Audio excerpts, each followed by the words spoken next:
जिस भी आपस में मिलाकर हथेलियों का रुख ऊपर की ओर रखकर हथेलियों को घुटनों के ऊपर रख लें। कमर गर्दन आपकी सीधी रहे। कोमलता से आंखों को बंद कर लेते हैं। गहरा लंबा श्वास प्रश्वास करें। अपने ध्यान को बाहरी दुनिया से हटाकर प्रयास करें अपनी सांसों के ऊपर केंद्रित करने का। पूरा श्वास और प्रश्वास करें। गहरा लंबा श्वास भरने के बाद 3 बार ओमकार का उच्चारण करेंगे। ध्यान रहे ओमकार का उच्चारण पूरा लंबा गहरा श्वास भरने के बाद पूरा श्वास छोड़ते हुए करना है। अ, उ और म। गहरा लंबा श्वास भरे।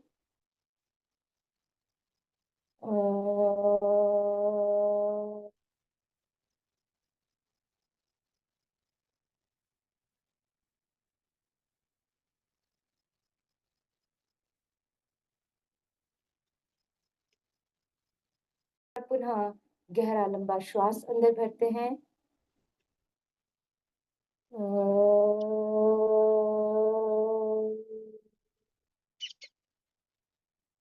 अंतिम बार इस अभ्यास को करते हैं। गहरा लंबा श्वास भरें।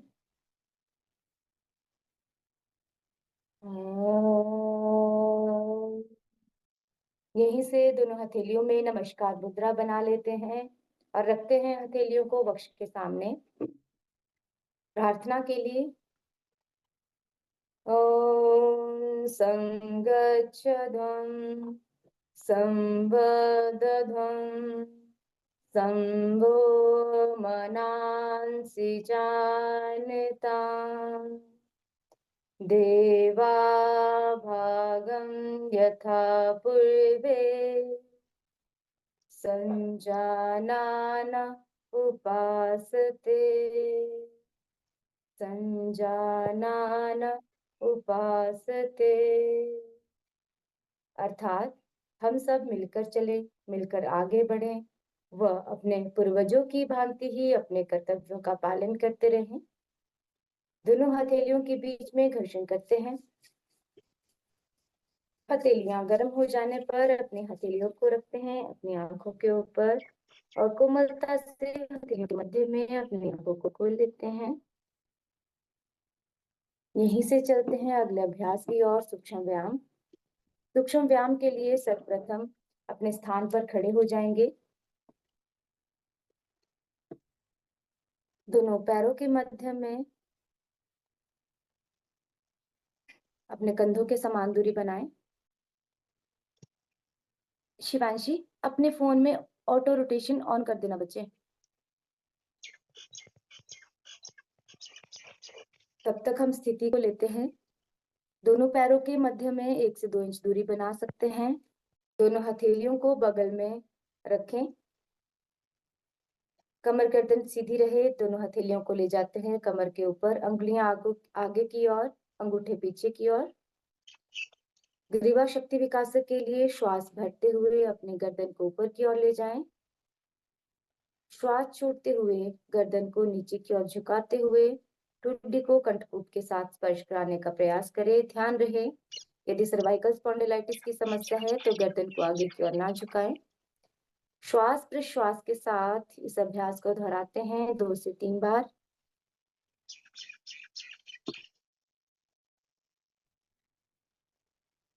और धीरे से सामान्य अवस्था में आ जाते हैं। यहीं से अगला अभ्यास ग्रीवा शक्ति विकासक के लिए श्वास छोड़ते हुए देखते हैं दाईं ओर, दाएं कंधे के ऊपर की ओर से। श्वास भरते हुए मध्य में, श्वास छोड़ते हुए बाईं ओर। श्वास प्रश्वास के साथ दोहराते हैं इस अभ्यास को 2 से 3 बार। इस अभ्यास को पूर्ण करने के बाद धीरे से सामान्य अवस्था में आ जाते हैं। यहीं से ग्रीवा शक्ति विकासक का अगला अभ्यास, श्वास छोड़ते हुए अपने गर्दन को झुकाते हैं दाईं ओर। प्रयास करते हैं दाएं कंधे को दाएं कान के साथ लगाने का। श्वास भरते हुए मध्य में इसी अभ्यास को विपरीत दिशा से दोहराते हैं। ध्यान रहे कंधे आपके शिथिल रहे, केवल गर्दन को झुकाएं। श्वास प्रश्वास के साथ इस अभ्यास को दोहराते हुए विश्राम करते हैं सामान्य अवस्था में। ग्रीवा शक्ति विकासक के बाद अगले अभ्यास की ओर चलते हैं। स्कंद संचालन। स्कंद संचालन के लिए दोनों हाथों को कमर के साथ रख लें। हथेलियों और भुजाओं को बाहर की ओर से बगल से ऊपर उठाते हुए ले जाते हैं सिर के ऊपर की ओर। श्वास छोड़ते हुए धीरे से हथेलियों को नीचे लाएं। श्वास प्रश्वास के साथ दोहराते हैं इसी अभ्यास को। ध्यान रहे आपकी हथेलियां और कोहनियां बिल्कुल सीधी रहे। 2 से 3 बार इसका अभ्यास करने के बाद सामान्य अवस्था में आ जाते हैं। यहीं से अगले अभ्यास की ओर चलते हैं। स्कंद संचालन का ही अगला अभ्यास। श्वास भरते हुए दोनों हथेलियों को उठाते हैं कंधों के समानांतर सामने की ओर से। अपने हाथों की अंगुलियों को रखते हैं अपने कंधों के ऊपर और वक्ष के सामने अपनी कोहनियों को मिला लें। श्वास भरते हुए कोहनियों को पीछे की ओर ले जाएं और गोलाकार आकार बनाते हुए प्रश्वास के साथ कोहनियों को सामने की ओर लाते हैं। श्वास प्रश्वास के साथ इसका अभ्यास करें। इसी अभ्यास को विपरीत दिशा से दोहराते हैं। कोहनियों को नीचे से पीछे की ओर ले जाएं।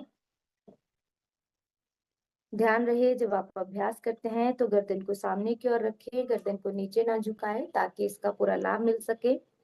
धीरे से सामान्य अवस्था में आ जाते हैं। यह जो हमारा स्कंद संचालन है ये कंधों के साथ साथ गर्दन की मांसपेशियों के लिए बहुत अच्छा अभ्यास है, सर्वाइकल के लिए अच्छा अभ्यास है। यहीं से अगले अभ्यास की ओर चलते हैं। कटी संचालन। कटी संचालन कंधों के समान दूरी बना लें। दोनों हथेलियों को सामने से उठाकर कंधों के श्वास भरते हुए धीरे से सामान्य अवस्था में आ जाते हैं। पादहस्तासन मेरुदंड को लचीला बनाता है, जठराग्नि प्रदीप्त करने वाला यह आसन है। साथ ही यदि बीपी आपका लो रहता है तो उसके लिए भी बहुत अच्छा अभ्यास है। यहीं से अगले आसनों के लिए हम बैठ जाते हैं। दंडासन में बैठकर किए जाने वाले आसनों के लिए। दंडासन में बैठने के लिए दोनों जंघाओं को सामने की ओर फैला लेते हैं। दोनों हथेलियों को नितंब के दोनों ओर जमीन पर रखते हैं। पंजों का खिंचाव बाहर की ओर हो। कमर गर्दन सीधी रहे। श्वास प्रश्वास के साथ रुकते हैं इसी आसन में और ध्यान को केंद्रित करते हैं अपने मेरुदंड पर। मेरुदंड बिल्कुल सीधा। यह आसन हमारे मेरुदंड की स्थिति को सही रखता है, कमर की मांसपेशियों को मजबूत बनाता है। यहीं से अगले अभ्यास की ओर चलते हैं। भद्रासन। भद्रासन के लिए ध्यान रहे यदि अर्थराइटिस अधिक हो या घुटनों में ज्यादा दर्द हो तो इस अभ्यास को छोड़ दें। भद्रासन के लिए दोनों पैरों के तलवों को आपस में मिलाते हैं और अपनी हथेलियों से दोनों पंजों को पकड़कर पैरों को अपनी ओर लाने का प्रयास करें। कमर गर्दन सीधी रख के कोशिश करते हैं कि आपके घुटने जमीन के साथ स्पर्श हों। श्वास प्रश्वास के साथ रुकते हैं इसी आसन में। भद्रासन हमारे मस्तिष्क को स्थिरता प्रदान करता है। गर्भ अवस्था में विशेषकर लाभकारी आसन है और साथ ही महिलाओं के मासिक धर्म के लिए व प्रजनन तंत्र से संबंधित अंगों के लिए बहुत अच्छा अभ्यास है। यहीं से धीरे से सामान्य अवस्था में आ जाते हैं दंडासन में।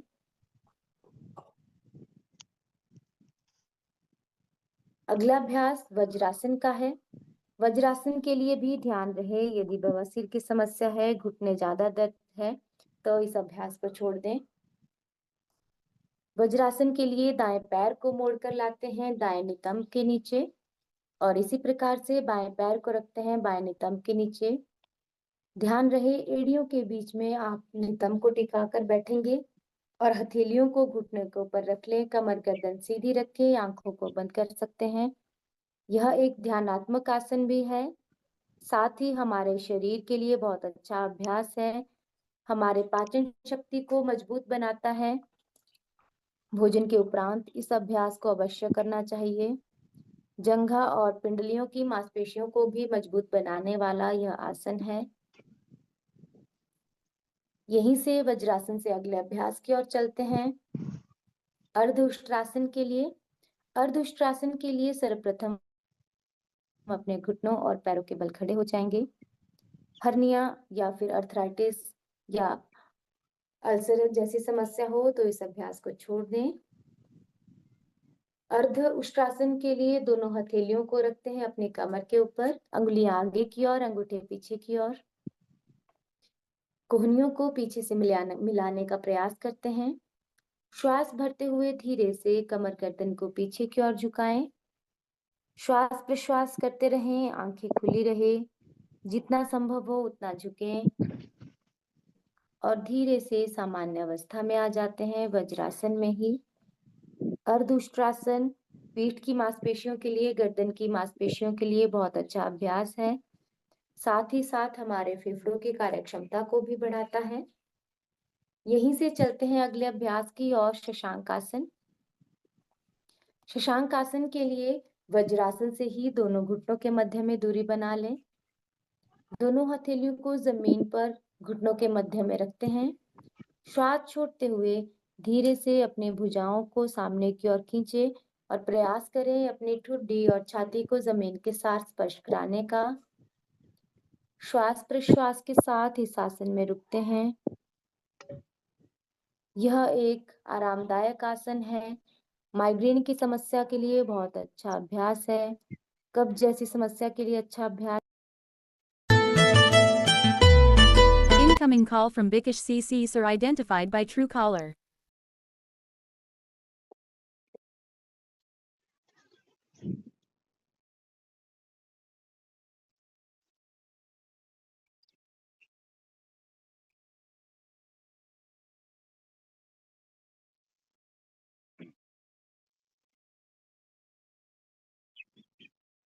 हथेलियों को ऊपर उठाएं। श्वास छोड़ते हुए दाएं हथेली को रखते हैं बाएं कंधे के पीछे की ओर और बाएं हथेली को बाएं कंधे के पीछे की ओर। ध्यान रहे अपने चेहरे को सामने की ओर रखें, चेहरा नीचे की ओर नहीं झुकाते हैं।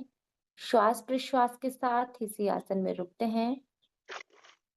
हमारी पीठ दर्द के लिए, ग्रीवा की तकलीफ के लिए बहुत अच्छा अभ्यास है। साथ ही साथ फेफड़ों की कार्यक्षमता में भी वृद्धि करता है। धीरे से सामान्य अवस्था में आ जाते हैं वज्रासन में। यहीं से किसी भी ध्यानात्मक आसन में बैठ जाते हैं, वज्रासन, पद्मासन, सुखासन, जिस भी आसन में आप आराम से लंबे समय तक बैठ सके। प्राणायाम के लिए अपनी हथेलियों में ज्ञान मुद्रा बनाकर कमर गर्दन सीधी रख के आंखें बंद कर लेते हैं और अपने ध्यान को केंद्रित करते हैं अपनी सांस के ऊपर। गहरा लंबा श्वास भरें, प्रश्वास करें। ध्यान दें, जब आप श्वास को अंदर भरते हैं तो आपका पेट बाहर की ओर आए और जब आप श्वास को बाहर छोड़ें तो आपका पेट अंदर की ओर आए। यह प्रकृति का ही नियम है। जब हम वायु को अंदर भरते हैं तो शरीर फूलता है और जब वायु को बाहर छोड़ते हैं तो शरीर सिकुड़ता है। जब भी आपको समय हो, अवेयर रहें, अपने श्वासों के प्रति जागरूक रहें कि हम किस प्रकार से श्वास प्रश्वास कर रहे हैं। सही तरीके से श्वास करने का यही तरीका है। जब श्वास भरते हैं तो हमारा पेट और फेफड़े फूलते हैं और श्वास छोड़ते हुए पेट और फेफड़े सिकुड़ते हैं।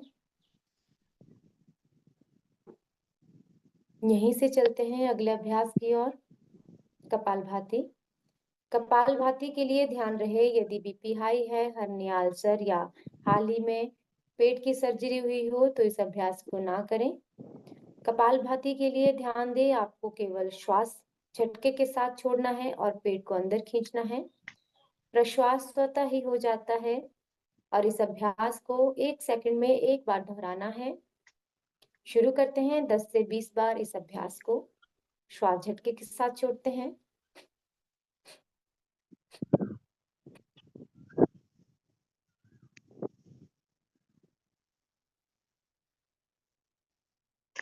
अभ्यास के दौरान आंखें बंद ही रखिए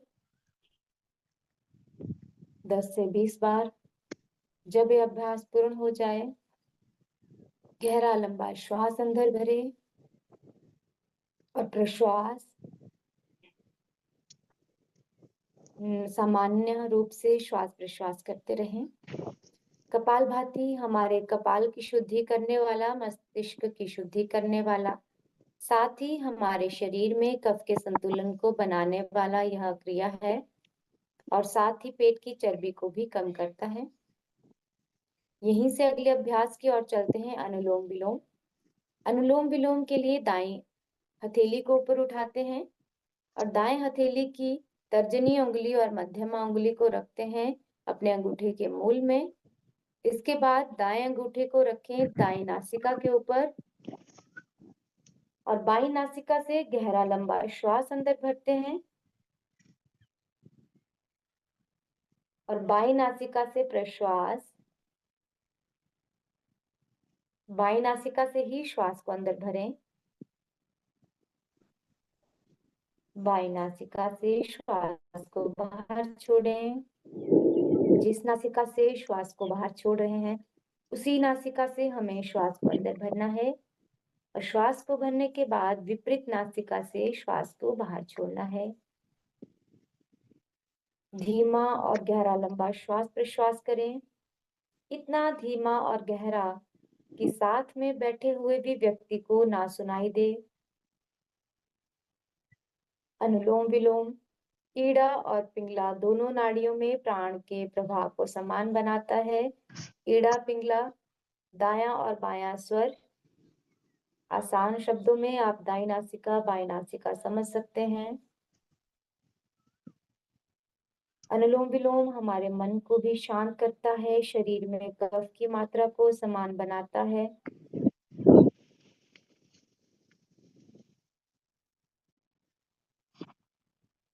पुनः इसका अभ्यास करते हैं।